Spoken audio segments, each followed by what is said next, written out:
l'ombre et le berceau au cœur, avant que sa promesse ne se brise. Il a juré sous les phares, puis s'est enfui dans la brise. Le test affiche de traits, vérité que son silence méprise. Elle caresse son ventre seule face à une vie qu'elle improvise.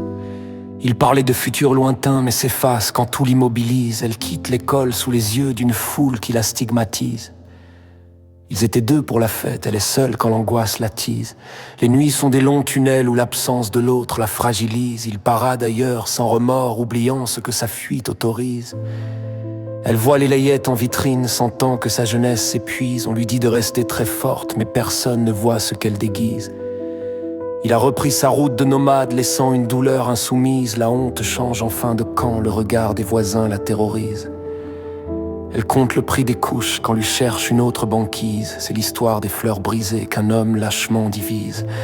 Elle bâtit un nid de fortune avec des rêves qu'elle réorganise. Le vide sur l'oreiller hurle une indifférence que rien n'apaise. Hier princesse du dimanche, aujourd'hui fardeau qui l'abandonne. Elle compte ses pièces en silence tandis que lui fuit sa propre mise. Le berceau est une île déserte où elle rame sans aucune franchise. Ses amis s'éloignent très vite, son ventre ne rentre plus dans leur jeu. Il apporte ses réseaux au monde, ignorant que le sang n'a pas de terre. Elle ne veut pas de pitié ici, juste que sa trahison soit admise. Les matins ont un goût de fer, pris d'une vie trop tôt entreprise. Elle devient guerrière par force, portant le monde sans aucune aide. Il n'aura jamais le courage de voir son fils, ce miroir qui l'obsède. Les bancs publics sont témoins d'une solitude qui la possède. Elle doute de l'amour, ce piège où la lâche indifférence accède. Le monde tourne sans lui désormais, tandis qu'elle lutte pour que tout succède. Elle chante des berceuses douces pour cacher l'absence qui lui concède. La société juge trop la mer et oublie le déserteur qui l'excède. Il a jeté ses promesses au vent, laissant une attente vraiment raide.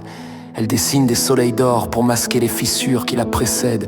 Chaque coup de pied est une force, une raison pour qu'elle l'aide.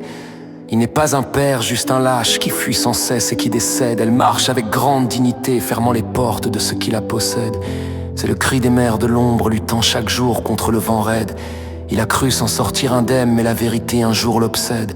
Elle n'attend plus aucune clé, soignant seule ce que son cœur possède. L'enfant grandira dans l'amour pur, loin de celui qui l'excède.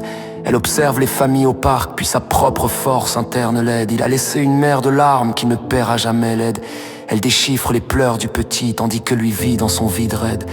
Les photos sont jetées au feu, débris d'une vie qui trop vite l'obsède. Elle est le pilier de la maison de sable que sa seule main aide. Il court après l'oubli inutile, ignorant que sa lâcheté le possède. Elle se lève toujours à l'aube, volonté de faire contre ce qui l'obsède. Le silence est lourd dans la pièce, mais c'est là qu'elle puise ce qui l'aide. On l'avait prévenu, disent-ils, ignorant le lâche qui l'excède. Elle regrette l'homme, pas l'enfant, ce fruit précieux que son sang possède. Mais se croit libre s'enchaîne, mais sa peur est ce qui l'obsède. Elle inventera des contes de fées pour masquer ce père qui l'excède.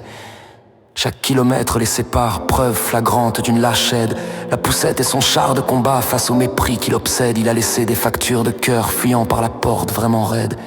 Elle espère un futur très doux, loin de tout ce qui l'excède.